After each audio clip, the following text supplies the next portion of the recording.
তাবারাকাল্লাযী বিয়াদিহিল মুলকু ওয়া হুয়া আলা কুল্লি শাইইন কাদির। ও নেতৃত্ব পাইছেন তো ক্ষমতা দেখায়েন না, আল্লাহ ইজ্জতওয়ালা বানাইছে তো অহংকার কইরেন না। ইন্নাল্লাহা লা ইউহিব্বুল মুস্তাকবিরিন।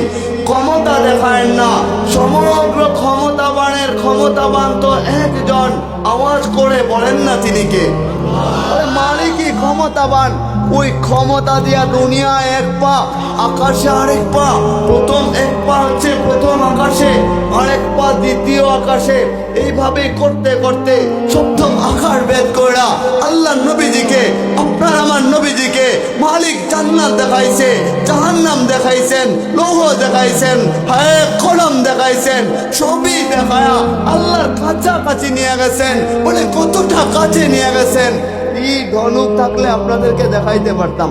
তীর ধনুক এতটা কাছে, নবীজি এখানে বসে রয়েছেন, মালিক ওখানে বসে রয়েছেন। পাশাপাশি বন্ধু বান্ধব বৈশা যেভাবে গল্প করে, বলে মালিক বন্ধুরে কাছে নিয়া ওইভাবে গল্প করার জন্য যখন আমন্ত্রণ জানাইলেন, নবীজির পায়ে জুতা ছিল, জুতা নবীজি ওটা খুলতে গেছেন। আল্লাহ বলে না, খোলা যাবে না। বলে কেন মালিক? আপনার পবিত্রতা, আপনার কাছে আসলাম, জুতা নিয়ে আর এত বড় বেয়াদবি করবো না।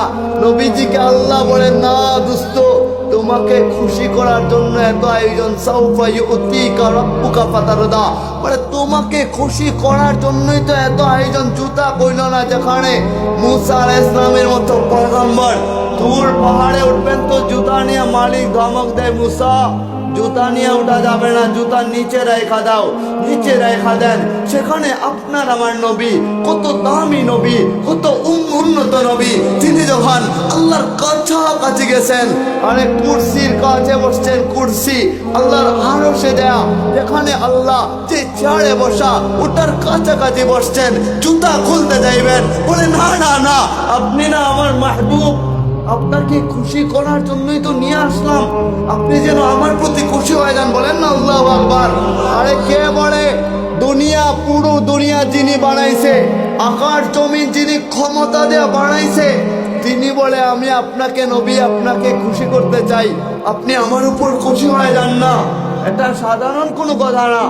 নবীজিকে ওটা বলছেন। তো ওখানে যায় যখন গল্প শুরু করে দিয়েছেন, আমাদের নবীজি আল্লাহর সাথে গল্প করেন, আল্লাহ নবীজির সাথে গল্প করেন। বলে কেমন গল্প, কেমন গল্প? বলে নবীজি তো মেজবান হিসাবে গেছেন আল্লাহর কাছে, মেহমান হিসাবে গেছেন। আল্লাহ নিজে তো মেজবান, মেজবানদারে আল্লাহ করাবেন, আর নবীজি মেহমান হয়ে গেছেন। মেহমান যদি মেজবানের কাছে যায়, আপনারা যদি আপনাদের শ্বশুর বাড়িতে যান, যারা যুবকরা আছে, বলে শ্বশুর বাড়িতে গেলে কিছু নিতে হয় কি হয় না? ওটা